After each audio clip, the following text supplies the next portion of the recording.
Assalamualaikum warahmatullahi wabarakatuh. Alhamdulillahirabbil alamin. Allahumma shalli ala sayyidina Muhammad wa ala ali sayyidina Muhammad. Kembali berjumpa di udara di gelombang 1044 AM iDream Radio Successful Muslim Family dalam program Ngaji from Home. Dan seperti biasa insyaallah di kesempatan ini kita akan sama-sama mendengarkan kajian. Dan untuk hari ini kita akan mendengarkan tausiah dan juga pemaparan materi dari guru kita Al-Ustazah Herlini Amuron MA, yang insya Allah di kesempatan ini beliau akan membahas sebuah tema menarik ya, wabil khusus bagi kaum wanita, tetapi para ayah atau calon ayah juga boleh ya, karena ini sebetulnya berkaitan ya, yaitu tentang fikih kehamilan dan kelahiran. Untuk itu bagi Anda sahabat iDream Radio yang sudah menanti kehadiran program ini, saya ucapkan jazakumullah, mudah-mudahan jadi amal soleh. Dan sekiranya nanti ada hal yang ingin ditanyakan kepada guru kita, insya Allah bisa disampaikan melalui kolom komentar ya, chatting di kolom komentar bagi Anda yang menyaksikan kita di channel YouTube. Dan bagi Anda yang mendengarkan kita di gelombang 1044 AM, silakan sampaikan pertanyaan melalui nomor WhatsApp di 0822 988 1044. Dan sebagai informasi bagi Anda bahwa program ini terselenggara atas kerjasama antara iDream Radio dan iDream TV beserta dengan Kazwa, platform pembiayaan secara online, dan juga Biro Haji dan Umroh Patra yang sudah berdiri sejak tahun 1995. Tidak berlama-lama kita akan langsung menuju kepada guru kita Al-Ustazah Herlini Amuron MA yang insya Allah akan membahas tema tentang fikih kehamilan dan kelahiran. Kepada beliau saya persilahkan. Bismillahirrahmanirrahim. Assalamualaikum warahmatullahi wabarakatuh. Waalaikumsalam warahmatullahi wabarakatuh. Alhamdulillah, alhamdulillahilladzi allafa baina qulubina fa asbahna bi ni'mati ikhwana. Allahumma shalli wa sallim wa barik ala sayyidina Muhammadin wa ala alihi wa sahbihi ajmain wa ba'd. Alhamdulillah pada sore hari ini kita bertemu dalam membahas ya, ngaji from home ya, fikih kehamilan dan kelahiran ya. Saya akan pakai slide ya, mudah-mudahan dengan slide ini lebih menambah jelas ya pemaparannya insya Allah ya. Fikih kehamilan dan kelahiran, kita tahu bagaimana kehamilan itu sangat diharapkan bagi generasi muda, pengantin baru ya, sangat diharapkan ya. Dan kita tahu ya sebelum tentu saja kalau sudah menikah tentu berharap hamil ya, dan kita tahu bagaimana Islam mengatur peran antara laki-laki dan perempuan, dan Allah telah menetapkan bahwa secara kodrat itu laki-laki tidak sama dengan perempuan ya. Jadi karena memang berbeda kodrat inilah tentu saja berbeda dalam hak dan kewajiban ya, karena perempuan jelas laisa dzakaru kal unsa, laki-laki itu nggak sama dengan perempuan. Nah, perempuan mengalami haid, perempuan mengalami masa hamil, melahirkan dan menyusui. Bahkan Rasulullah SAW itu menekankan kepada umatnya untuk bakti kepada ibu itu 3 kali lebih daripada ayah. Karena tadi hamil, melahirkan, menyusui. Ya, kalau dilihat dari berbagai ayat itu jelas ya, hamalathu ummuhu wahnan ala wahn gitu ya. Berat sekali, susah sekali wanita itu hamil. Jadi dengan perbedaan inilah menyebabkan terjadinya perbedaan hak, kewajiban, dan fungsi seorang perempuan dalam syariat Islam. Jadi ini bagian dari kodrat bahwa memang perempuan itu hamil, menyusui, sehingga tanggung jawab menafkahi itu ada di tangan suami. Karena istri sudah berat sekali ya tugasnya, perannya dengan hamil ya. Oleh karena itulah masing-masing memiliki hak dan kewajiban yang sesuai dengan kodratnya yang telah Allah tetapkan ya.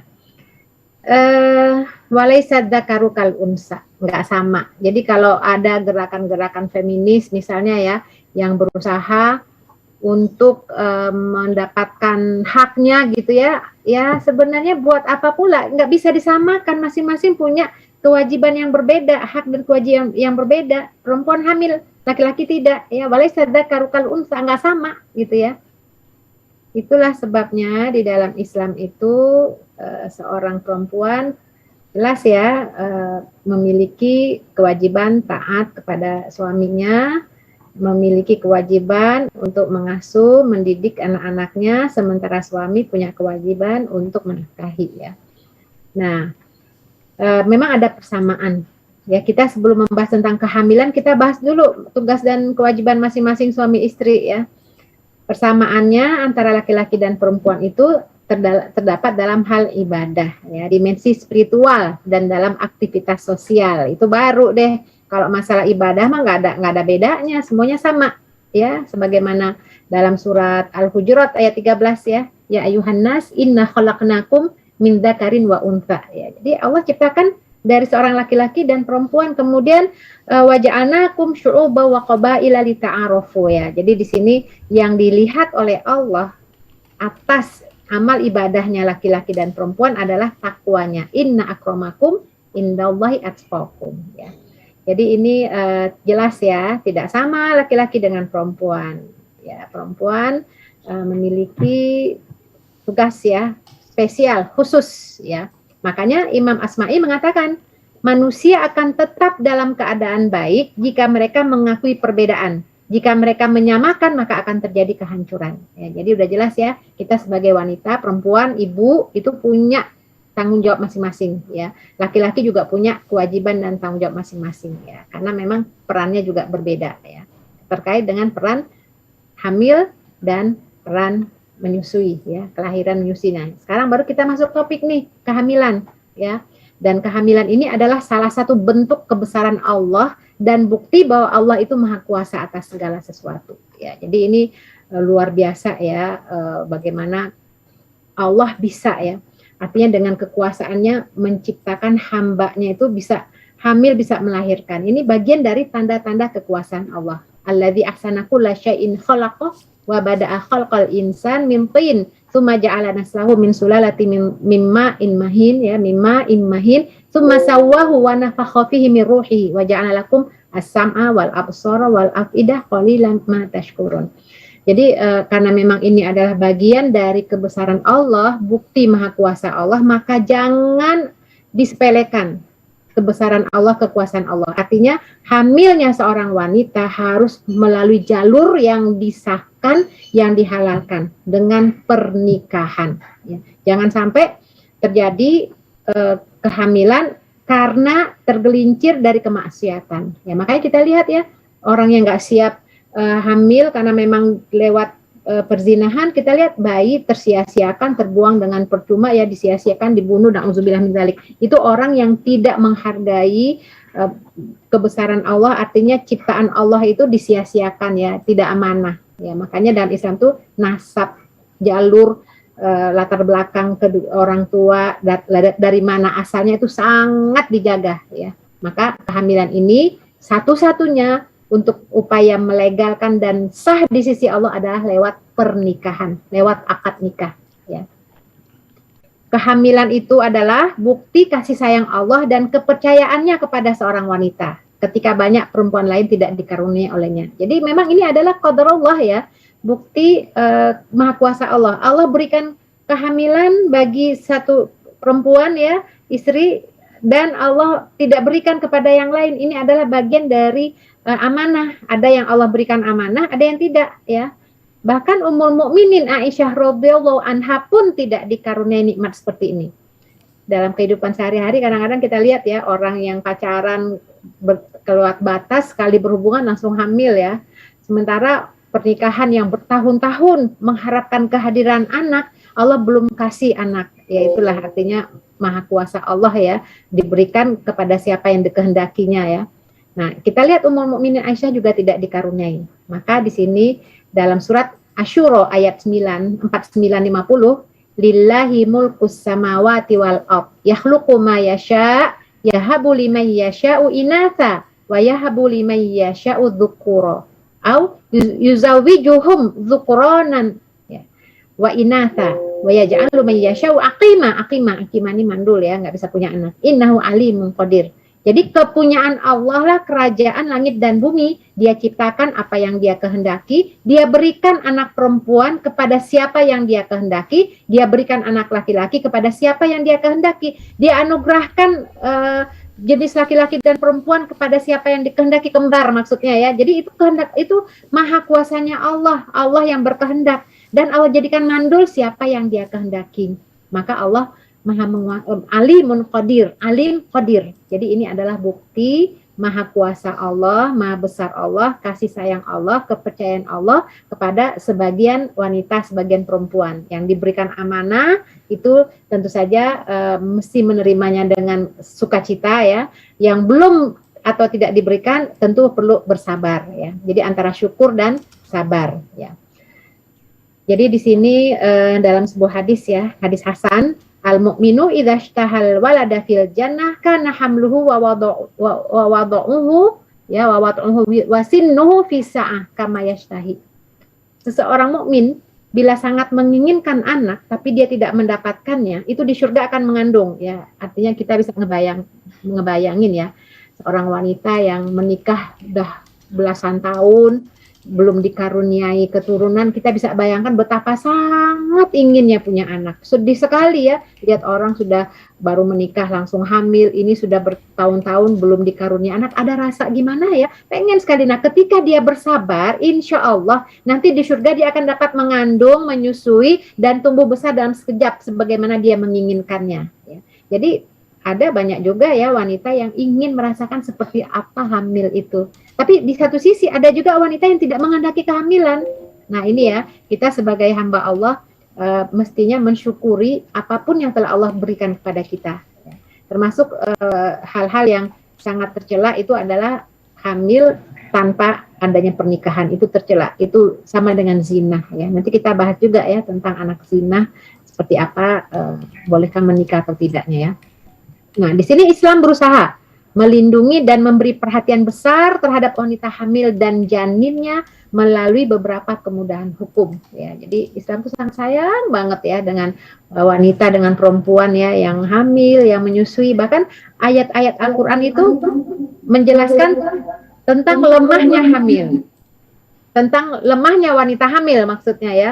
Ya, seperti misalnya dalam surat Al-Ahqaf ayat 15, hamalathu ummuhu kurha wa wadu'athu kurha. Ibunya itu telah hamil ya, mengandung dengan susah payah. Jadi jelaskan bagaimana wanita hamil itu nggak mudah loh, sulit loh.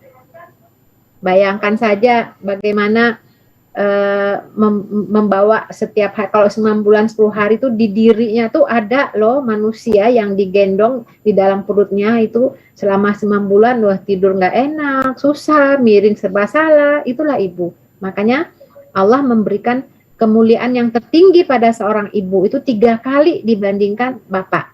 Bahkan kenikmatan yang tertinggi yang ingin diharapkan diraih oleh manusia itu ada di telapak kaki ibu. Ya, al-jannatu tahta aqdamil ummahat. Ya, jadi betapa ibu itu sangat mulia ya, karena tadi perannya ya, hamil, melahirkan, menyusui ya. Hamalathu ummuhu wahnan ala wahn. Ibunya mengandungnya dalam keadaan lemah yang bertambah lemahnya. Nah, sekarang kita bahas ya hukum-hukum yang terkait dengan wanita hamil ya. Jadi, ini tentu saja dari pernikahan yang sah yang di bawah akad nikah ya, yang mitsaqon ghalidho ya.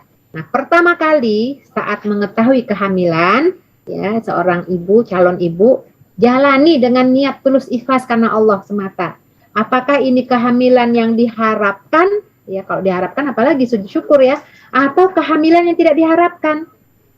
Karena ada masanya mungkin seorang ibu udah merasa anaknya udah 3 udah cukup lah gitu ya. Ternyata qadarullah, kehendak Allah berkata lain, tahu-tahu hamil, padahal sudah dijaga dengan berbagai cara ya. Ya artinya kalau bahasanya kebobolan. Ini harus disyukuri ya. Jalani dengan keikhlasan. Rubba amalin sogirin tu'azzimuhun niyah, wa rubba amalin kabirin tusogiruhu an-niyah. Jadi dari awal saat mengetahui kehamilan, luruskan niat ya. Kadang-kadang amal yang kecil itu menjadi besar nilainya karena niat. Dan terkadang amal yang besar menjadi kecil nilainya karena niat. Jadi niatkan. Sejak kita mengetahui bahwa kita ini positif, hamil, niatkan karena Allah.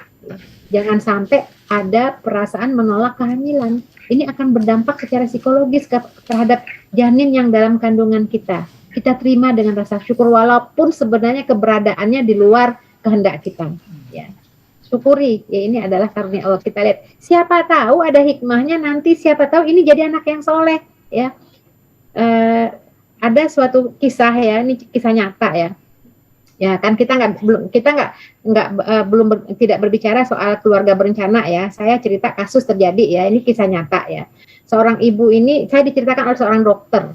Dokter itu cerita bahwa pasiennya dulu tuh ketika mau haji itu kan suntik meningitis itu kan lewat dokter bisa ya. Kalau sekarang kan di rumah sakit tertentu ya. Kalau dulu lewat dokter yang penting disuntik ya. Nah, kemudian dokter itu cerita, saya punya pasien, ini dokternya teman saya juga ya, kita juga cukup dekat, dia cerita, saya punya pasien, dia berangkat haji, seneng banget dia, wajahnya bahagia. Dia dihajikan oleh anaknya yang ke-8. Anak ke-8 ini dulunya dia cerita, dulu ya, 40 tahun yang lalu, 40 tahun yang lalu, dulu 40 tahun yang lalu, itu kehamilannya di luar kehendaknya. Dulu kehamilannya itu, ya, istilahnya kebobolan, udah 7 nih, udah berat banget ya, karena dulu mungkin agak susah juga ya alat-alat kontrasepsi. Akhirnya lahirlah, hamillah yang ke-8. Walau bagaimanapun dia berbaik sangka kepada Allah. Dia niatkan karena Allah, walaupun secara real ya, dia tuh berat banget ya, tapi udahlah, ini pasti ada hikmahnya. Ternyata hikmahnya didapat setelah 40 tahun kemudian. Anak-anaknya yang 7 udah sibuk dengan keluarganya, ada yang di luar kota. Anak yang ke-8 ini, yang kehamilannya yang dulu tidak diharapkan, tapi dia terima dengan ikhlas. Anak ini setelah 40 tahun kemudian, anak inilah yang menghajikan dia. Yang setelah dia berumah tangga, dia buatkan rumah ibunya dekat rumahnya. Setiap dia mau ke kantor, pagi-pagi pamit ya ke ibunya, pulang ke kantor, pulang dari kantor mampir ke ibunya. Ibunya merasakan inilah hikmahnya. Dulu Allah berikan yang terakhir, yang kehamilan tidak dikehendaki, tapi karena dijalani dengan ikhlas karena Allah, inilah buahnya. Maka pertama kali kita mengetahui kehamilan, upayakan untuk meluruskan niat. Jangan merasa menolak ya. Ini adalah amanah dari Allah. Nah, itu pertama kali ya. Kalau kita tahu hamil ya. Hamil ya, apalagi yang diharapkan ya, yang diharapkan itu luar biasa banget ya. Pasti kita jaga ya. Nah, bagaimana dengan hukum ibadah ya bagi wanita hamil? Tentu saja saya ingin cerita sedikit ya bagaimana dulu para ulama ya dalam hamil itu punya misi, artinya mereka ini memproyeksikan bayi dalam kandungannya itu dengan tujuan ya. Ini sih ada beberapa hal ya yang kita misalnya nanti kita bahas deh itu ya, kita bahas dulu hukum ibadah ya. Hukum ibadahnya kan kadang-kadang wanita hamil tuh suka keluar darah ya. Nah, sekarang bagaimana hukumnya nih kalau keluar darah sesaat menjelang melahirkan ya? Kan suka ada tuh ya, sebelum melahirkan tuh ada darah. Nah, ini para ulama berbeda pandangan. Apakah dia wajib ibadah atau tidak? Sholat maksudnya. Kalau Imam Hanafi itu istihadah. Jadi walau bagaimanapun sakitnya ketika mau melahirkan, sudah keluar darah ya, sesaat ya sebelum melahirkan, biasanya bidan atau dokter itu sudah menyuruh untuk berbaring di tempat tidur. Nah, itu biasanya ibunya nggak boleh kemana-mana lagi, sebentar lagi akan melahirkan, sudah ada tanda darah. Nah, itu Imam Hanafi mengatakan itu darah istihadah, tetap wajib sholat ya. Nah, selain beliau, Maliki, Syafi'i, dan Hambali mengatakan, nah mereka berbeda, menjelaskan darah itu apakah haid atau nifas, mereka berbeda ya. Intinya adalah, ya kalau sudah keluar darah menjelang melahirkan, maka tidak wajib lagi sholat ya. Apakah itu disebut darahnya sama dengan darah haid atau itu disebut darah nifas seperti Imam Syafi'i dan Hambali. Intinya nggak sholat ya, karena bisa dibayangkan ibu-ibu semua ya, kita yang pernah dulu melahirkan, saya melahirkan 5 anak ya, itu menjelang melahirkan luar biasanya sakit ya, bagaimana kita mau sholat dalam kondisi seperti itu ya. Maka darah yang keluar sesaat menjelang melahirkan itu menyebabkan kita boleh untuk tidak sholat ya. Karena terserah itu darah haid atau nifas ya.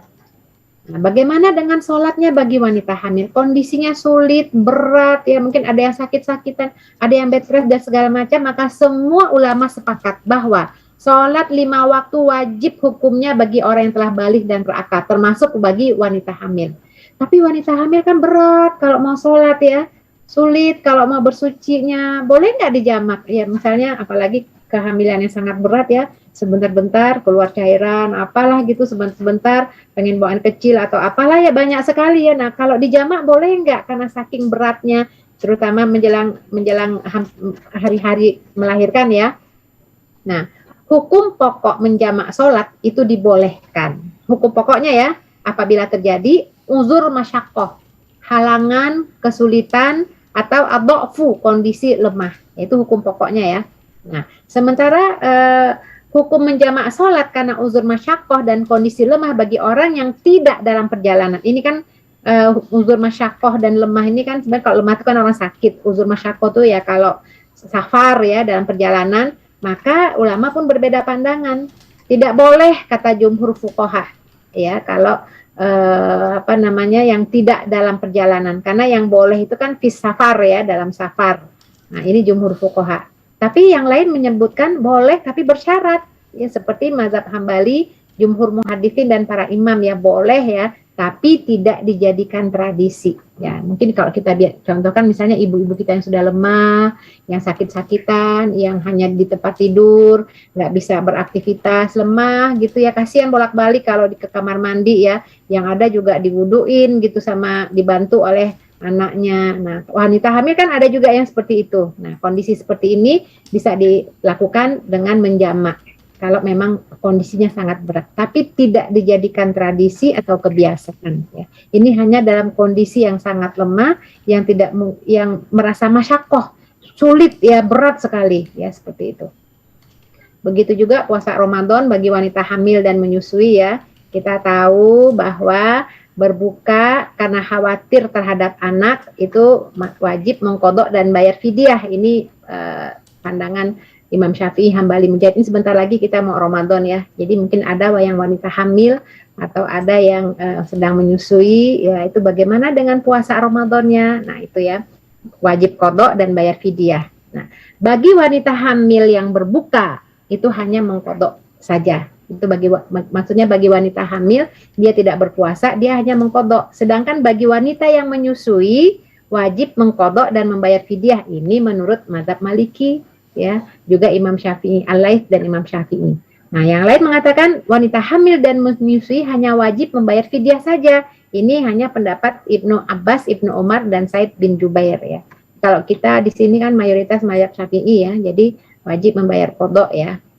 Nah, wajib wanita hamil dan menyusui pandangan lain tidak wajib mengqadha dan tidak wajib membayar fidyah. Ini parah ya, artinya ini pandangan Imam Ibnu Hazm Az-Zahiri, memang tidak banyak yang mengikutinya ya, karena memang puasa itu ada kewajiban, kutiba alaikumusiyam, itu ada kewajiban bagi semua orang yang sudah mukallaf, yang sudah baligh ya, berakal ya, termasuk wanita. Asalnya wajib ya, tapi karena ada kondisi-kondisi tertentu maka boleh tidak berpuasa, tapi digantikan. Nah, di sini qadha dan bayar fidyah ya, kalau menurut mazhab Syafi'i, Hambali, Mujahid dari Ibnu Umar dan Ibnu Abbas. Nah, kemudian ada yang memberikan pandangan boleh milih. Maksudnya apa? Di sini memberi pilihan, wanita hamil dan menyusui bisa memilih mengqadha atau membayar fidyah. Ini kata Ishaq bin Rohawih ya. Jadi ini hanya pandangan ya, tapi kalau kita lihat di sini Indonesia ini qadha ya, dan bayar fidyah tergantung alasan apa dia tidak berpuasa. Wanita hamil dan menyusui yang berbuka hanya wajib mengqadha saja menurut mazhab Hanafi. Nah, pendapat Syafi'i dan Muzani dari mazhab Syafi'i. Jadi memang ini masalah-masalah khilafiyah ya. Ya, intinya sih sebenarnya kalau anaknya cuma 1, 2 gitu ya, atau 3 ya nggak ada halangan kan mengqadha puasanya. Kecuali kalau anaknya banyak sampai 10, 15 tiap tahun melahirkan, tiap tahun hamil, kan bagaimana mengqadhanya. Nah, yang anaknya banyak seperti inilah menurut Dr. Yusuf Qaradawi yaitu boleh hanya membayar fidyah saja ya. Bagaimana haji bagi wanita hamil? Apakah haji wajib dilaksanakan segera atau boleh ditunda? Kalau sekarang memang pemerintah belum mengizinkan ya. Nggak tahu nih tahun ini, mudah-mudahan bisa ya, karena jemaah umroh itu kan baru ini ya, baru boleh ya. Nah, kalau untuk haji itu ada yang istilahnya fauriyah, ada yang tarohi. Tarohi ini boleh menunda. Nah, tapi kalau kita karena sudah ada sistemnya, tentu saja butuh masa ya. Kita daftar kuotanya berapa tahun lagi, nah, itu artinya cuman yang jadi masalah adalah pada saat kita berangkat tahu-tahu hamil ya. Kalau dalam hamil ini, hamil muda kan biasanya nggak boleh berangkat ya. Nah, kalau udah hamil 7 bulan, nah itu semua tergantung dari keputusan pemerintah ya. Kalau ini kan di masa dulu itu kan belum ada aturan seperti ini ya. Nah, ini bagi wanita hamil yang berangkat haji ya. Nah, sekarang kita masuk kepada topik perzinahan. Artinya menikahi wanita hamil dari perzinahan boleh nggak ya?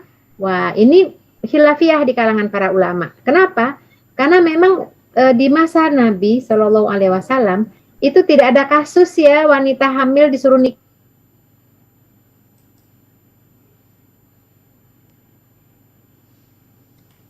Ya, jadi karena di masa Nabi itu nggak ada tuh, yang ada mah di masa Nabi minta dihukum. Ada wanita dari Bani Gomidiyah itu ya yang datang kepada Nabi, dia itu sudah menikah ya, dia hamil karena berzina, minta dihukum, hukum rajam. Kata Nabi, tunggulah sampai kamu melahirkan. Dia nunggulah tuh. Setelah melahirkan dia pegang bayinya, terus datang kepada Rasulullah, hukumlah aku ya. Itu ini anakmu berhak untuk disusui 2 tahun ya. Tuh, tunggu lagi 2 tahun. Nah, setelah anaknya megang makanan, ya Rasulullah, anakku sudah 2 tahun. Ini artinya orang yang telah bertaubat dari dosa zinahnya. Dulu khilaf ya. Nah, kemudian dia bertaubat. Nah, itu ya minta hukum. Artinya nggak ada tuh wanita orang yang berzina minta dikawinin ya. Nah, karena memang di masa Nabi itu dihukum, ada yang disuruh taubat juga ya, tapi itu laki-laki ya, ngaku zina kepada Nabi, Nabi buang muka ya sampai 3 kali gitu ya. Nah, kalau wanita yang hamil karena berzina, kalau yang kita dapatkan dari beberapa hadis ya, sumber itu ya dihukum gitu ya. Nah, sekarang kan tidak ada hukumannya. Seperti apa sih, boleh nggak dinikahi ya? Nah, ini ulama berbeda pandangan. Satu, ya, pandangan pertama, tidak ada kewajiban iddah. Yang penting ya, di sini kalau kita bicara masalah iddah itu kan khilafiyah di kalangan ulama tuh pasti ada banyak sekali ya, karena ulama beristihad karena memang tidak pernah terjadi di masa Rasulullah SAW. Nah, pertama tidak ada kewajiban iddah. Jadi karena tidak ada kewajiban iddah, maka boleh langsung dinikahi oleh yang menzinahi atau orang lain. Nah, ini pandangan ya, mazhab Syafi'i mengatakan tidak boleh dicampuri sampai dia melahirkan. Kalau kita bicara mazhab Syafi'i, itu banyak ulama-ulama yang juga kadang-kadang berbeda juga satu sama lain, tapi mereka bermazhab Syafi'i ya. Yang kedua, wanita yang dizinahi tidak hamil, boleh dinikahi oleh yang menzinahi, boleh dicampuri, atau orang lain ya, artinya mungkin dia pernah berzinah ya, kemudian dia bertobat, terus dia nikah dengan orang lain, nggak ada masalah ya. Tapi kalau dengan orang lain menurut mazhab Hanafi itu tidak boleh dicampuri ya. Nah, kemudian yang ketiga, wanita pezina tidak boleh dinikahi. Dia wajib beriddah beberapa quru jika tidak hamil, sampai melahirkan jika hamil. Tidak boleh bersetubuh sampai iddahnya selesai. Ini menurut At-Tauri, Al-Auza'i, mazhab Maliki, dan Hambali, mazhab Hambali menambahkan persyaratan harus bertaubat dari perbuatan zina. Ya, jadi wajar ya muncul beberapa pandangan ulama-ulama beristihad tentang wanita hamil dari perzinahan ini ya. Cuman yang kita harus pahami ya, anak itu tidak bersalah. Jadi anak itu suci ya. Itu anak zina itu ya, itu yang salah tuh kedua orang tuanya ya. Orang tuanya lah yang menyebabkan dia lahir ya. Anak itu suci ya. Kemudian pendapat yang terkuat yang diwakili mazhab salaf dan khalaf, diantaranya Qatadah, Ishaq, dan Abu Ubaid mengatakan bahwa pendapat mazhab Hambali haram menikahi wanita pezina sampai dia membersihkan rahimnya dan bertaubat dari zina. Apakah yang menikah itu laki-laki yang menzinahinya atau laki-laki lain? Nah, ini artinya pandangan yang cukup kuat ya. Tapi kalau di Indonesia itu sudah ada ya fatwa MUI ya. Artinya kalau dengan laki-laki yang bukan jadi dia hamil dengan siapa, nikah dengan siapa itu nggak boleh ya. Kalau adapun dengan orang yang menzinahinya itu dilihat lagi ya, apakah karena khilaf ya. Kalau dia orang baik-baik, keturunan baik-baik ya itu dibolehkan gitu ya. Tapi dengan syarat taubat nasuha ya. Jadi ini memang pandangan yang berbeda satu sama lain ya, wajar aja karena di masa Nabi nggak ada tuh yang dinikahin, yang ada mah dihukum gitu ya. Nah sekarang kan kita tidak ada hukuman, minimal bertaubat, taubat nasuha. Sebab gini, kalau ditimbang-timbang ya, kalau misalnya dari keluarga baik-baik ini terjadi karena khilaf, karena memang karena memang mungkin kelewat batas ya pergaulannya, nanti kalau dia hamil nggak dinikahi, nanti dia bisa aja nanti aborsi. Jadi banyak lagi kejahatan dan maksiat yang dia lakukan. Nanti kalau dia nggak bisa juga aborsi, kan setiap orang kan berbeda-beda, akhirnya bunuh diri, nauzubillah min dzalik. Maka di sini memang beberapa pandangan mengatakan kalau yang menzinahi ya, hamil karena dia dengan orang yang berzina itu dibolehkan menikah ya. Tapi tadi ada pandangan jangan bercampur dulu dan sebagainya ya. Jadi ini memang masalah hilang. Intinya adalah kita berusaha jangan sampai anak kita, keturunan kita, keluarga kita itu hamil karena berzina. Nauzubillah min dzalik ya. Jadi ini yang harapan kita seperti itu ya. Dan amannya nih memang ini kalau yang sampai aman yang terhindar dari semua perbedaan pandangan ya itu dia tidak menikahi dulu tunggu sampai melahirkan ya. Apakah dengan laki-laki yang menzinahinya atau yang tidak ya.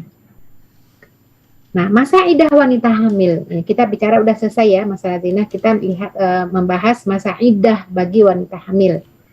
Wanita hamil itu beriddah dengan masa yang paling lama.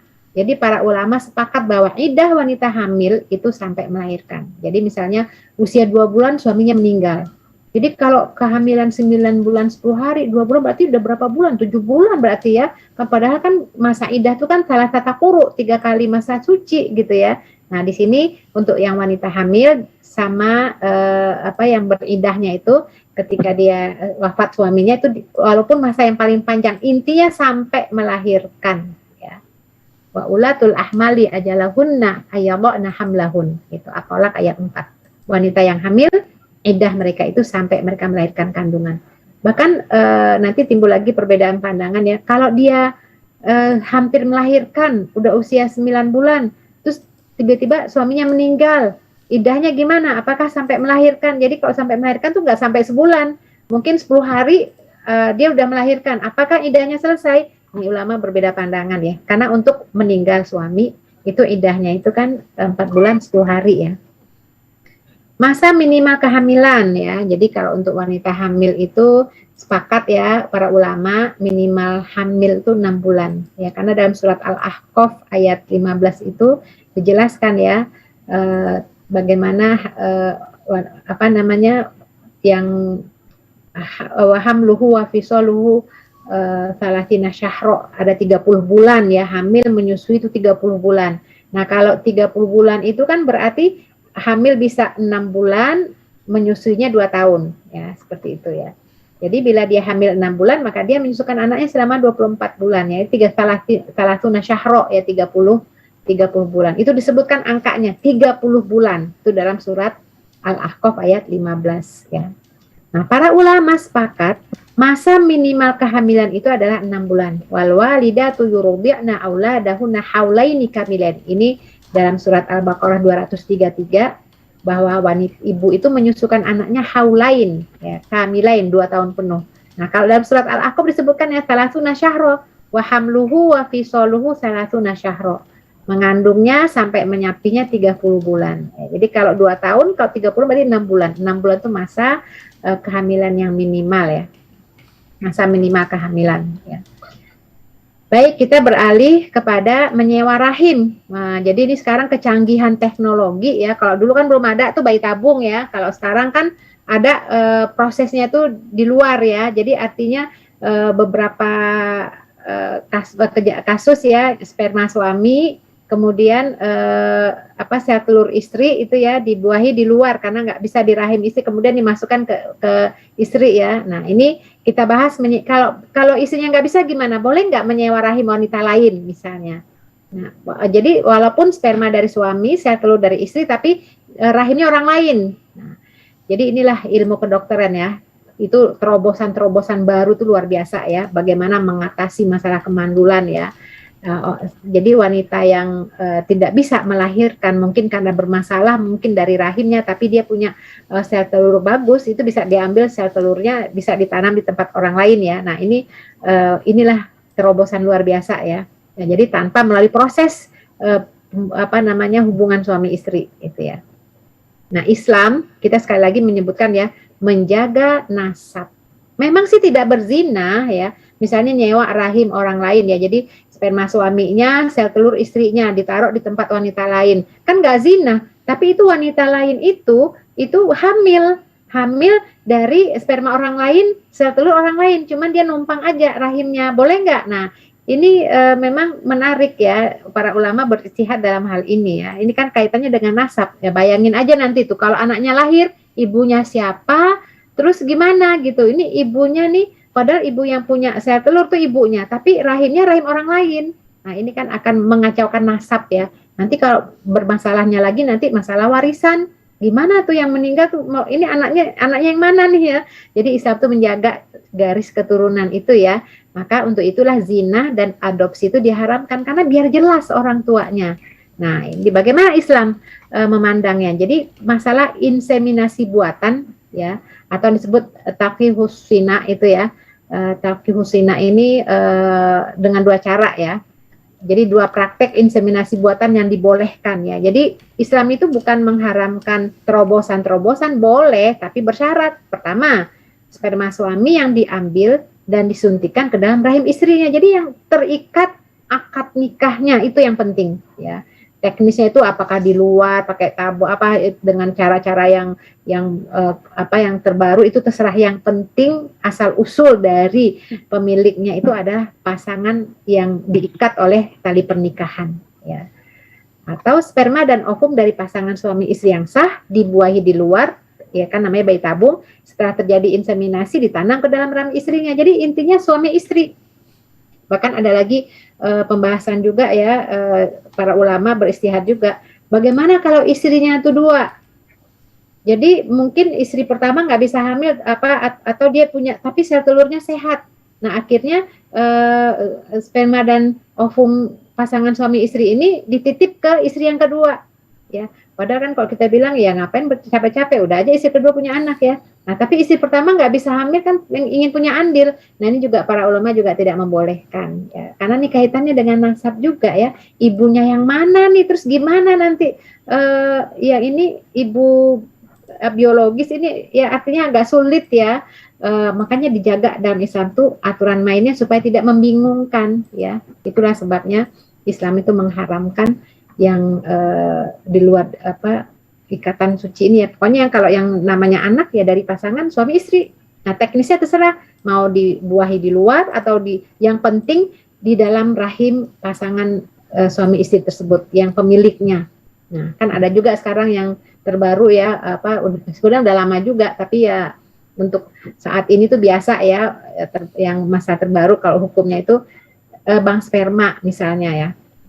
Bank sperma itu kan punya sperma orang-orang. Nah mungkin ada ibu-ibu, istri-istri ya yang pengen hamil tanpa ada suami ya, dia bisa ambil dari situ ya. Kadang-kadang sperma orang yang untuk merubah keturunan, yang pinter, yang ganteng, yang apa ya, ini jelas hal-hal seperti ini adalah hal-hal yang dilakukan oleh orang-orang di luar Islam. Mereka kan nggak punya konsep itu ya, pernikahan yang suci, menjaga nasab, mereka nggak punya konsep. Nah ini yang kayak begini nih kadang-kadang ditiru oleh umat Islam, itu yang keliru ya. Jadi Islam itu udah jelas ya, udah ada aturan mainnya ya. Jadi kalau mau inseminasi buatan, nah itu hanya dari pasangan suami istri ya, bukan dari yang lain ya. Untuk kejelasan nasab ya. Nah, bentuk-bentuk penyewaan rahim itu sperma, yang pertama ya, sperma dan ovum itu berasal dari pasangan suami istri, terus dimasukkan ke dalam rahim wanita yang telah disewa. Itu nanti dibayar gitu ya. Itu bentuk-bentuk penyewaan rahim ya. Kemudian inseminasi sperma dan ovum bukan pasangan suami istri yang dilakukan di luar rahim, kemudian hasil inseminasi itu ditanam pada rahim wanita pendonor ya. Nah, ketika bayi lahir diserahkan kepada pasangan suami istri yang mandul. Nah, kayak begini nih, yang nasab jadi campur baur ya. Inseminasi sperma dan ovum dari pasangan suami istri dilakukan di luar rahim, ditabung ya. Hasilnya dimasukkan ke dalam rahim wanita lain yang merupakan istri keduanya. Nah, itu juga ya bentuk penyewaan bukan penyewaan rahim, rahim yang bukan pemilik sahnya ya. Artinya sel telur, pemilik sel telurnya, tapi istri kedua gitu ya. Nah, jadi di sini sebenarnya para ulama juga tidak merekomendasi ya dititipkan ke istri kedua ya. Boro-boro dititipkan ke istri kedua ya, suaminya menikah lagi aja udah heboh sejagat ya. Apalagi mau dititipkan begitu. Tapi inilah fikih ya, terjadi gitu yang seperti ini. Ma min dzambin ba'da syirki a'dzam min nutfah wada'aha rajul fi rahmin la yahillu lahu. Tidak ada dosa yang lebih besar setelah syirik dibandingkan seseorang yang menaruh spermanya di rahim wanita yang tidak halal baginya. Nah, ini kan perzinahan ya. Nah, termasuk tadi itu ya, perzinahan tidak langsung ya, ketika sperma seorang laki-laki dengan istrinya dititipkan ke wanita lain. Ini kan juga perzinahan juga dalam tanda kutip ya, karena itu bukan pasangan sahnya ya. Itu termasuk disebutkan di sini dosa yang lebih besar setelah syirik ya, meletakkan sperma di rahim wanita lain walaupun dia tidak berhubungan suami istri gitu ya. Ini dalam Ibnu Abid Dunya tafsir Ibnu Katsir ya. Nah, kemudian kita lihat lagi la yahilu limrin yu'minu billahi wal yawmil akhir ayasya ma'u zar'un ghairuh. Tidak halal bagi seorang yang beriman kepada Allah dan hari akhir menyirami akhirnya ke ladang orang lain. Nah, ini yang berzinah benar nih. Ini tidak dibenar, itu jelas ya.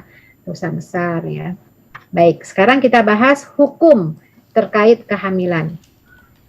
Ya, pertama ini wanita hamil dan menyusui diberi keringanan untuk tidak menjalankan puasa, jelas ya, itu bentuk kasih sayang Islam terhadap wanita yang hamil dan menyusui. Ibadah yang wajib dilaksanakan boleh tidak dilaksanakan. Bahkan ibadah wajib ini kan di puasa Ramadan ya.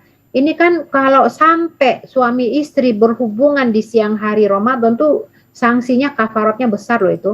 Ada 3, nggak boleh milih. Itu yang pertama, memerdekakan budak, itu kan budak udah nggak ada, berarti apa yang kedua? Jadi mesti berurut ya. Yang pertama nggak ada budak, berarti yang kedua asyamu syahraini mutatabi'ain, puasa 2 bulan berturut-turut. Jadi puasanya bisa 3 bulan tuh. Kan yang 2 bulan kafaroh ya, cuman mengerjakan hubungan siang hari saja yang nggak sampai berjam-jam, sanksinya berat. Itu saking wajibnya puasa Ramadan. Tapi bagi wanita hamil menyusui, karena kasih sayang Islam, Allah sangat kasih kepada wanita hamil dan menyusui, boleh loh nggak puasa, nggak apa-apa, nanti ganti di hari lain aja gitu ya. Itu bentuk perhatian terhadap janin ya, atau terhadap bayi. Kemudian yang kedua, suami boleh mentalak istri yang sedang hamil, masa idahnya sampai melahirkan. Nah, ini kadang-kadang di masyarakat ada yang belum paham ya. Nggak boleh loh menceraikan istri yang sedang hamil, tunggu sampai melahirkan. Yang benarnya itu adalah boleh menceraikan karena idahnya tuh sampai melahirkan. Nah, justru yang nggak boleh itu adalah menjatuhkan tolak pada saat istri sedang haid. Itu tolak bid'i namanya. Jadi gimana dong kalau istrinya sedang haid mau dicerai, mau ditolak? Tanya dulu, kamu lagi haid ya? Iya. Nah kalau iya, jangan jatuhkan dulu tolaknya, tunggu dulu sampai bersih. Nah kalau udah bersih jangan dicampurin. Barulah dijatuhkan tolak. Nah ini dicampuri lagi udah bersih. Nah itu mau diceraikan juga, tunggu dulu sampai dia haid. Nah nanti kalau udah bersih barulah. Itu artinya apa? Jangan mudah menceraikan istri tanpa alasan syar'i. Jadi jangan karena emosi langsung diobral itu tolak itu. Nggak boleh ya. Ini tolak ini sangat berbahaya ya. Ini adalah abghadul halal indallah itu ya. Perbuatan halal tapi dibenci Allah. Makanya nama surat itu ada surat at-tolak. Nggak ada surat hamil, surat menyusui nggak ada. Atau surat nikah nggak ada, nikah nggak ada, adanya tolak karena bergetarnya arsy Allah kalau ada pasangan suami istri yang sudah mengikat janji mitsaqon ghalidho, yang ikatan kokoh dan teguh kemudian dipisahkan, diputuskan ya. Maka di sini dalam masalah kehamilan tuh boleh karena udah ketahuan kan ini anaknya lagi hamil, udah ketahuan bapaknya ya. Nah, ini masa indahnya sampai melahirkan. Yang ketiga, wanita hamil yang terkena hukuman itu ditunda sampai melahirkan. Ini kalau di masa dulu ya, kan ada yang berzina hamil ditunda dulu. Jadi jangan dijatuhi hukuman, biarkanlah itu menjaga hak anak ya, diperhatikan, sangat diperhatikan. Wanita hamil jika disakiti oleh orang lain hingga janinnya gugur, maka orang tersebut dikenai diat. Itu dalam hukum Islam ya, denda ya. Bahkan ada suami misalnya yang tidak menghendaki kehamilan istrinya, kemudian di istrinya disuruh kerja keras gitu ya, atau dia jatuhkan atau apalah yang sampai terjadi keguguran, suaminya kena diat. Atau sebaliknya, ada ibu yang tidak menghendaki kehamilan, kemudian dia berusaha untuk menggugurkannya dengan cara-cara naik tangga bolak-balik ya, berkali-kali tangganya tinggi, atau dia olahraga pagi-pagi udah ketahuan terlambat ya misalnya, atau dia aspek kemudian positif ya, itu kan berarti baru terlambat seminggu, wah berarti kan positif tuh, dia lakukan olahraga apa supaya itu dosa itu. Artinya Allah telah memberikan amanah, kenapa pula ditolak gitu ya. Nah itu berdosa itu. Bahkan kalau suaminya tahu dan suaminya pengen punya anak, istrinya tidak mau, itu istrinya boleh bayar diat, denda ke suami. Nah ini secara hukum seperti itu ya, ketika mengatur ada janin yang digugurkan tanpa alasan syar'i ya, ada kezoliman di situ ya, ada perbuatan yang menyia-nyiakan janin ya. Itulah pentingnya kita memahami betapa Allah Islam itu sangat memperhatikan janin, hak anak itu luar biasa dalam Islam ya. Wanita yang hamil karena perzinahan boleh menikah dengan orang yang berzinahinya, namun ulama melarang menikah dengan orang yang bukan berzinahi sampai ia melahirkan. Ini hukum kita di Indonesia seperti ini ya. Artinya bahkan fatwa MUI juga begitu ya. Artinya yang penting bertobat dulu lah ya. Kecuali kalau diketahui bahwa dia itu adalah wanita pezina ya, memang lifestyle-nya memang free sex ya. Nah, itu memang tidak perlu ya, karena wanita yang azani layan kiwa ilazanian. Jadi laki-laki yang berzina tidaklah menikahi kecuali dengan perempuan sama-sama pezina, ya biarkan aja mereka menikah sama ini ya, sama-sama pezina itu ya. Jadi ini masalah-masalah khilafiyah ya, mudah-mudahan Allah lindungi generasi kita dari perzinahan atau hamil di luar nikah, na'udzubillah. Baik, sekarang kita masuk ke melahirkan ya. Melahirkan ini luar biasa ya, sakit, dan itu adalah jihadnya perempuan. Meninggalnya seorang wanita pada saat melahirkan itu pahalanya pahala syahid. Rasulullah meminta Ummu Salamah dan Zainab binti Jahsy mendampingi Fatimah radhiyallahu anha yang akan melahirkan. Jadi memang pada saat-saat dalam kondisi jadi memang kalau dalam masa-masa hamil dan melahirkan itu memang kondisi dijaga ya, ruhi seorang ibu tuh dijaga ya. Bagaimana proyeksi ya, kalau saya ingin ceritakan ibundanya Maryam, Hana, itu kan dalam surat Ali Imran ya, itu udah bisa memproyeksikan janinnya itu sudah punya tujuan ya kan, ibunda Maryam ini Hana ya namanya ya, ibunya Umi Maryam ini, atau Imro'ata Imron ya, istrinya Imron. Makanya dinamakan surat Ali Imron, keluarga Imron.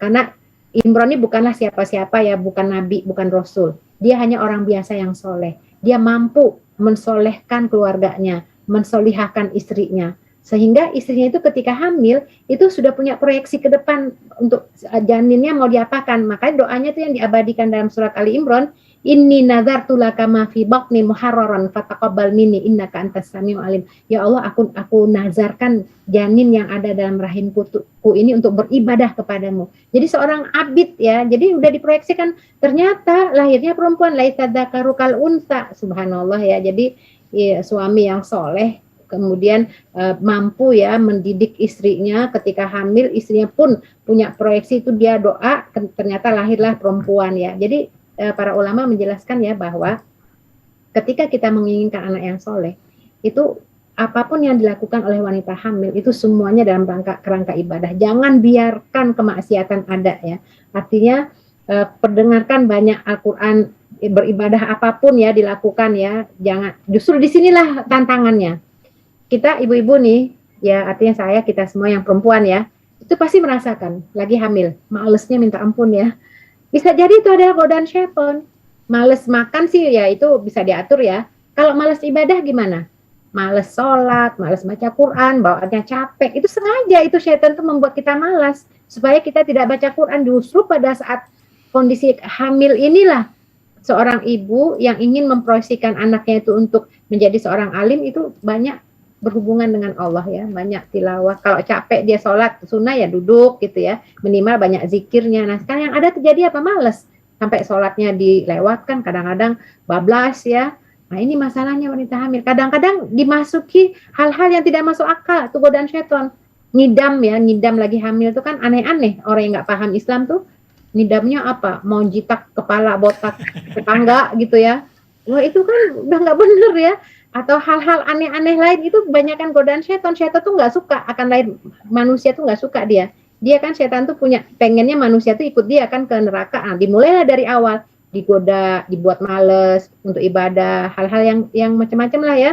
Nah kita lihat di sini bagaimana Rasulullah meminta Ummu Salamah dan Zainab ya, ini mendampingi Fatimah ya, ini memang hal-hal yang seperti ini memang tidak begitu banyak ya kita dapatkan dalam sirah ya seperti apa, tapi ini mewakili ya bagaimana seorang ibu yang akan melahirkan tuh jangan lepas dari zikrullah ya, suruh baca kalau nggak bisa karena sakit orang lain yang membacakan ya, baca ayat kursi, surat Al-A'raf ayat 54, surat Al-Mu'awwizatain sampingnya dan sebagainya ya. Jadi ini ya yang dibaca ya. Intinya kalau itu baca kalau masa mau melahirkan lagi sakit banget ya kita baca doa Nabi Yunus. Ya la ilaha illa anta subhanaka inni kuntu minadz-dzalimin. Jadi artinya yang keluar itu adalah kalimat-kalimat tauhid ya. Itu saat akan melahirkan ya. Nah, kita ini Imron ya, bagaimana beliau ini Allah abadikan kisahnya di Al-Qur'an ya. Ini istrinya nggak disebutkan namanya, tapi dalam sejarah itu kan disebut Hana ya.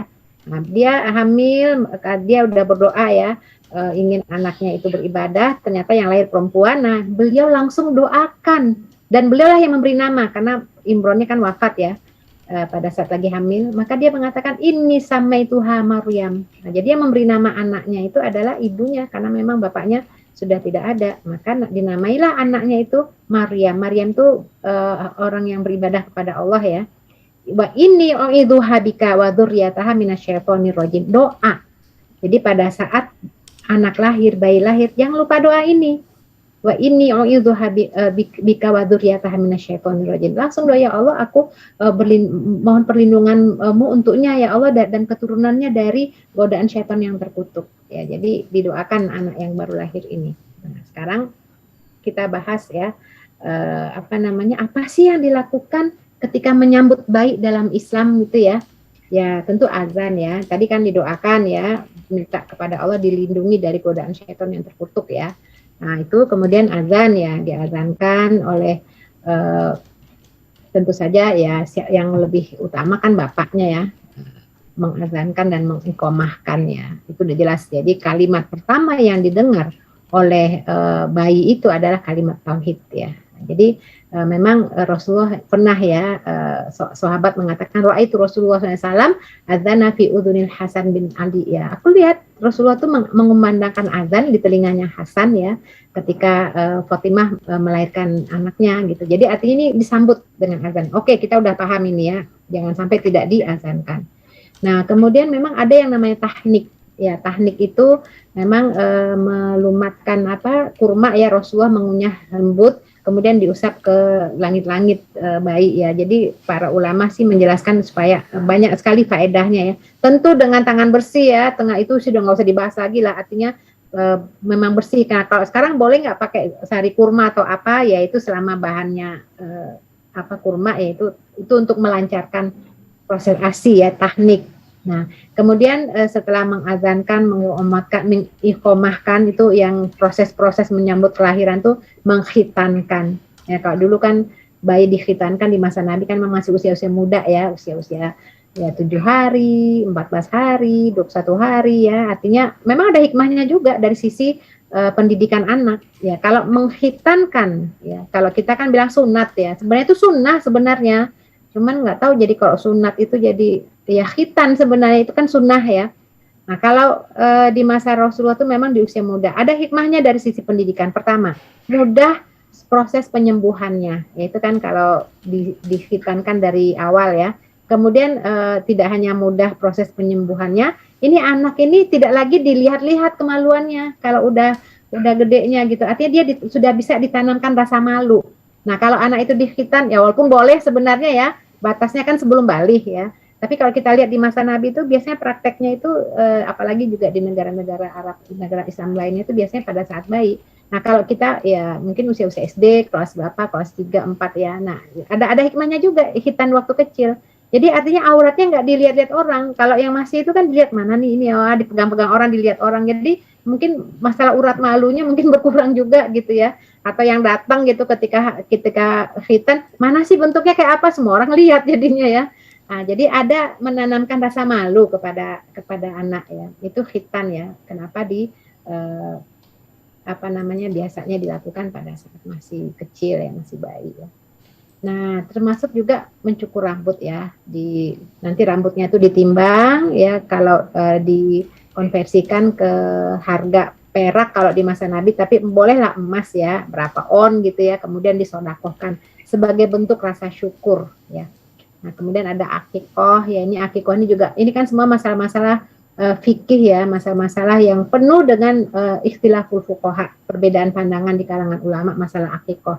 Pada prinsipnya sebenarnya para ulama menyebutkan ya, bahwa akikoh ini sebenarnya adalah wujud bentuk rasa syukur orang tua atas kehadiran bayi yang baru lahir. Jadi sebagai wujud rasa syukurnya kepada Allah mendapatkan anugerah seorang bayi, maka dipotonglah kambing, domba gitu ya, kalau laki-laki 2, perempuan 1 sebagai wujud rasa syukur kepada Allah. Nah, nanti kan muncul hilafiyahnya, kalau dulu orang tua nggak tahu gimana, sekarang udah tua nih, udah punya cucu, boleh nggak mengakikahkan diri sendiri? Nah, ulama itu beda pandangan tuh.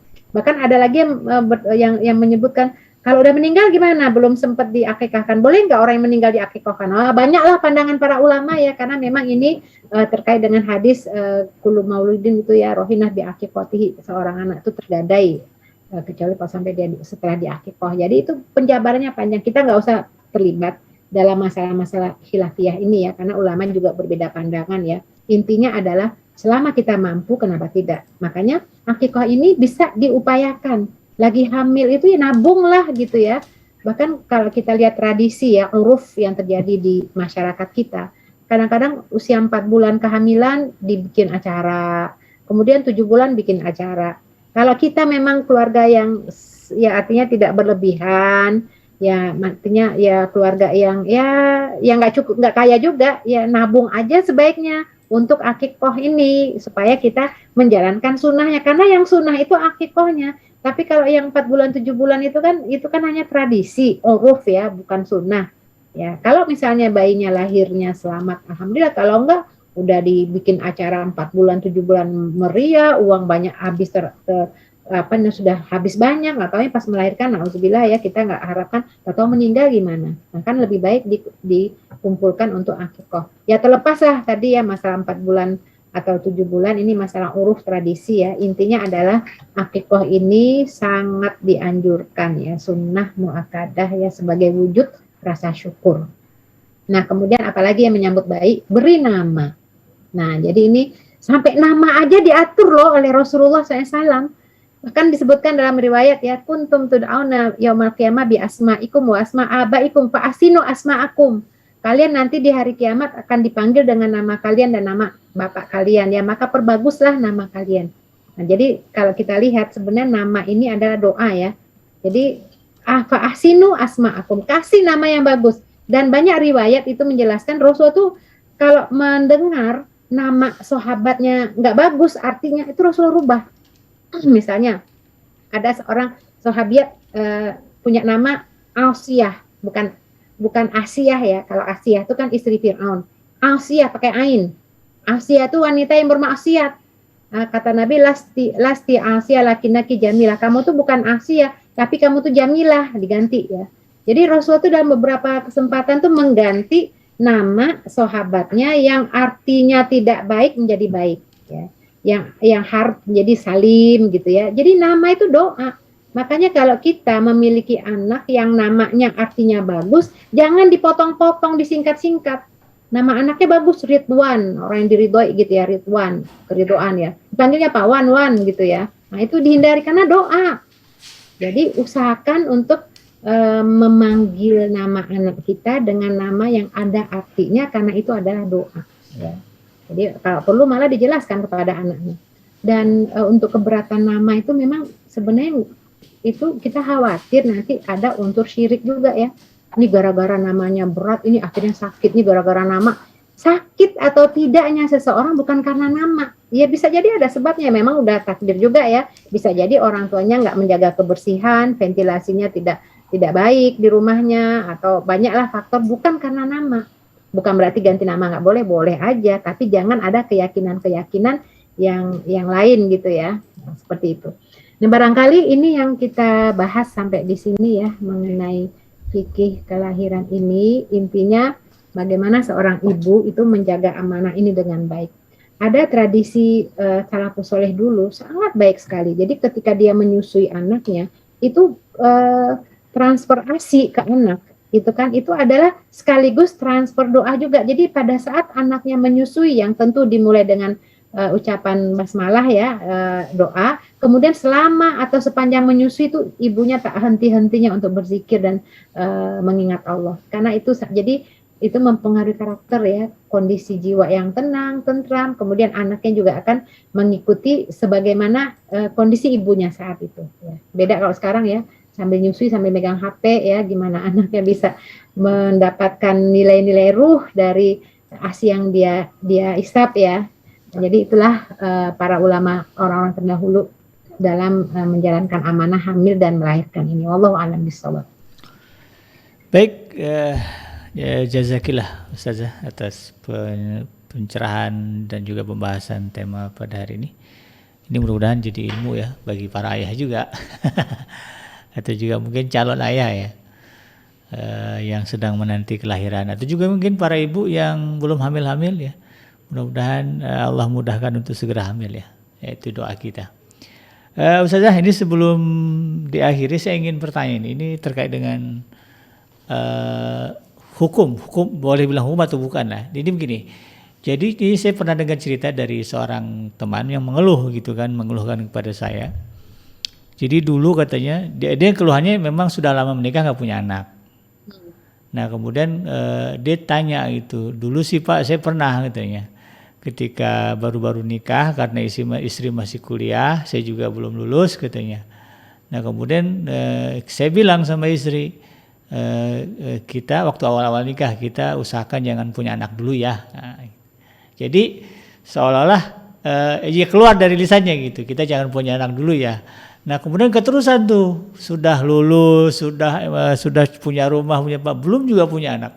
Apakah ada larangan di dalam Islam seorang suami atau istri begitu meniatkan atau melakukan tindakan menahan kehamilan? Nah ini gimana nih Ustazah? Kira-kira. Atau ada nggak korelasinya itu dengan kejadian itu tuh? Gara-gara dia menahan kehamilan, kemudian Allah tidak memberikannya keturunan. Ya, jadi begini, pertama kita berhati-hati dengan lisan satu ya, dengan niat ya, itu penting banget ya dua ini.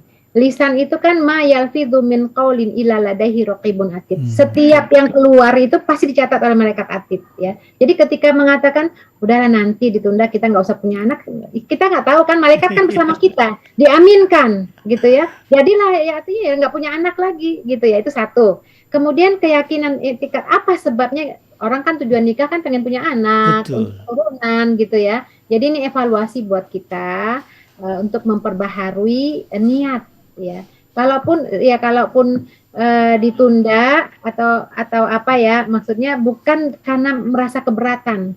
Toh orang-orang juga menikah ya dengan banyak kesibukan juga jalan terus ya. Ini kan anugerah dari Allah ya. Itu juga ujian buat mereka ya. Tapi memang dalam beberapa kasus banyak terjadi begitu ya. Yeah. Ketika dia tahan, dia tunda, akhirnya terus tertunda terus. Allah menguji dia dengan apa yang menjadi awalnya dia tidak mau. Ini kan anugerah Allah, ini kan amanah. Kok nggak mau sih? Ya udah nggak usah sekalian dikasih gitu. Ya, jadi Allah alam bisawab pertama, jadi makanya dalam menikah ini tentu kita harus punya tujuannya apa. Apalagi sekarang ini ya Ustadz ya, ada child free ya. Iya. Yeah. Nggak mau punya anak gitu. Betul. Ya. Terus nikah buat apa gitu? Dia nggak tahu nanti bagaimana akhirnya ketika sudah tua. Ya kan, artinya itu hanya kesenangan pribadi, makanya memang berilmu sebelum menikah itu penting. Ya, bahwa kita menikah ini kan tidak hanya semata-mata melegalkan syahwat saja ya, yang merupakan kodrat kita ya, sunatullah ya, tapi juga dalam rangka memperbanyak keturunan. Ya, artinya dengan keturunan ini Rasul bangga ya dengan umatnya. Tentu saja keturunan yang dididik dengan didikan yang baik gitu. Jadi jangan malah kayak orang-orang di luar Islam, dibatasi anak cuma 1 ya atau 2 ya. Islam itu kan, tapi tentu saja yang berkualitas ya. Nah, jadi ini kalau mengenai pembatasan itu sebaiknya memang dari awal sebaiknya jangan dulu. Kan kita nggak tahu bisa hamil atau tidak, kan? Itulah kadang-kadang kan realita di masyarakat ya seperti itu. Memang seperti Ustazah katakan tadi ya, harus paham lah ya tujuan nikah ini apa. biar nanti tidak jadi masalah kan begitu. Baik Ustazah, ini ada pertanyaan nih terkait dengan hukum mengadopsi anak, tetapi di akte kelahirannya itu binnya bin ayah angkatnya atau bapak angkatnya, bukan bapak kandungnya. Ini gimana saja? Ya, ini memang masalah adopsi anak ini memang luar biasa ya. Masalahnya sekarang kita dihadapi dengan administrasi kenegaraan. Betul. Ya itu ya. Jadi intinya sih sebenarnya pertama ya innamal a'malu binniyat ya. Itu kan hanya kertas aja administrasi untuk memudahkan ke depannya kan. Tapi selama disampaikan kepada anak yang bersangkutan bahwa kamu ini bukan anak kandung kami, itu yang penting itu dulu. Ya kalau masalah sekarang kalau itu anak adopsi sebenarnya mungkin ada ya kali ya peraturannya ya, karena saya pernah punya teman dia mengadopsi anak itu lewat departemen sosial. Nah, jadi itu nggak tahu tuh gimana apa kakaknya apa seperti apanya saya nggak paham ya.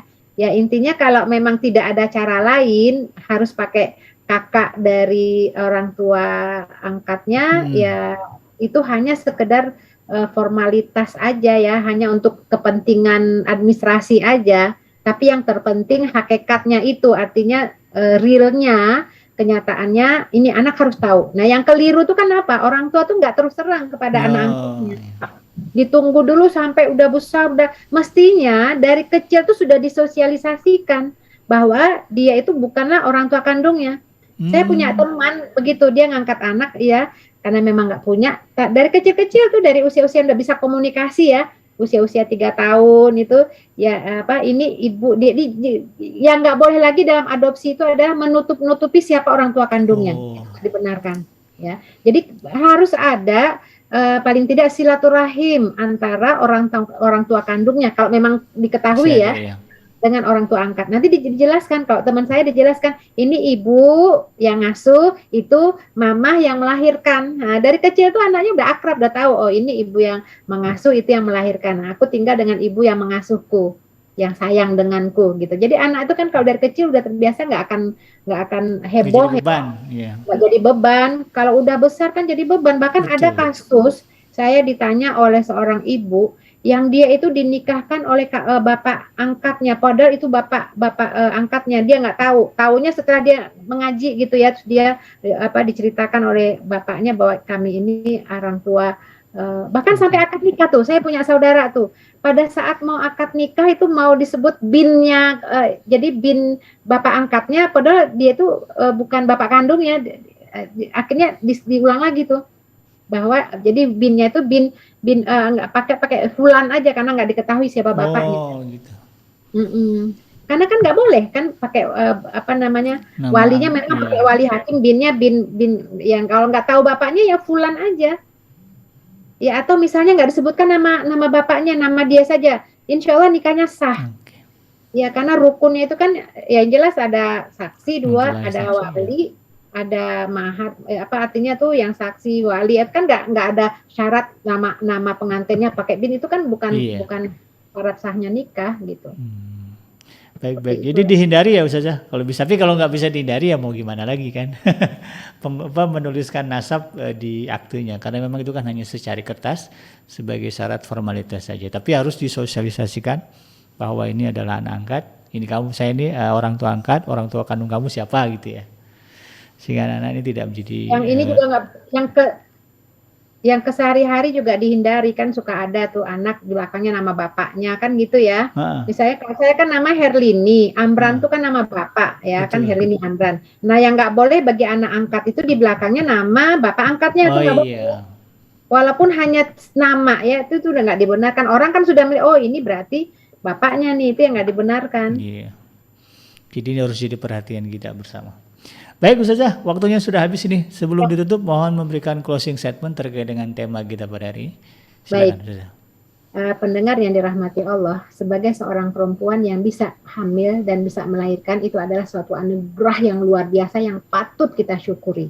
Maka bagi seorang wanita, ketika mendengar hamil, wajib sujud syukur. Ya, artinya mengungkapkan rasa bahagia kita, bukan beban. Begitu juga seorang suami ketika mendapatkan istrinya sudah melahirkan, sujud syukur bentuk syukur kepada Allah yang telah memberikan karunia seorang anak generasi yang dapat kita banggakan nanti mudah-mudahan di hadapan Allah. Maka jangan pernah untuk menyesali kehadiran seorang anak, jangan pernah menyesali untuk kehadiran seorang yang akan bisa jadi menjadi penyelamat kita nanti di yaumil akhir.